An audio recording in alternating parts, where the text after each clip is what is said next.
wai idan kana zaune da mutane ba don Allah suke zaune da kai ba don abin hannunka ne. A to shi ne normal dama.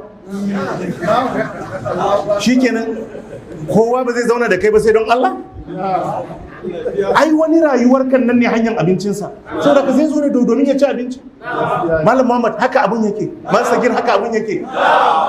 Shi ne normal. A kai yanzu duk inda kake zirga-zirgar nan don Allah kai kake zuwa wannan wuraren ba neman abincinka ba ne, saboda ka wanda zai samu abinka shi ma sai ya zo. Abinda zai yi na cin amana shine ya ci kafanka, amma don ya zo neman abincinsa ba laifi yayi ba. To sai a ce ran da baka da shi a ranar duk za su watse mana. Allah ji isa wannan maganan ya yi tasiri akan mutanenmu da yawa, ya yi tasiri akan mawadatanmu da yawa. Kai yanzu duk jama'an da suke tare a kamfanin kan nan shi kenan ba neman abinci suka zo yi ba. Ai wani alhaji yadda yake zuwa gunka babban sama baya zuwa wajen babban haka, ba don yana samun abincinsa bane a wajen.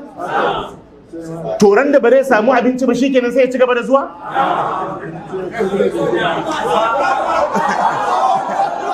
Haka ne man Sagir, ka ɗauki misali kamar gidaje ne a cikin anguwa da almajirai suke zuwa bara.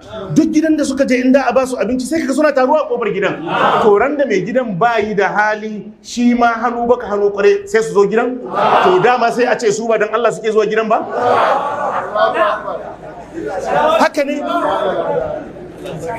Saboda haka duk inda abincinka yake, Alhaji Isa haka ne, in kaga mutum ya rike gona da kyau tana ba shi amfani ne. Idan maceciya ne sai ya sake, in mota ce haka da a rike, in mata ce inda za ka samu amfani kake so ka lura duk abin da za ka rike, kai ma wani na samu amfani a kunka sai rike ka gangan. Haka ne, tsoron da gonan kuma ta mutu kai ma sake ta za ka yi, shi ma ran da babu shi kenan ku yi ban kwana an haɗu a hanya a gaisa. Amma cewa wai ba don Allah yake zaune da kai ba. Haka ne, yanzu duk zirga-zirgan kan na Malam Muhammad inda kake kai, ai inda kake samun abincinka ne, inda kake samun abincinka ne, wannan shine. Saboda haka idan wani waje ne da shi ma zai samu bukatarsa ya je, to ba da a ce wai ba don Allah yake zaune da kai ba.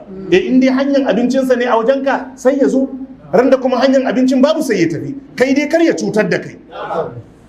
Haka abun yake. Saboda haka duk wanda ya zo ka taimake shi, ka taimake shi.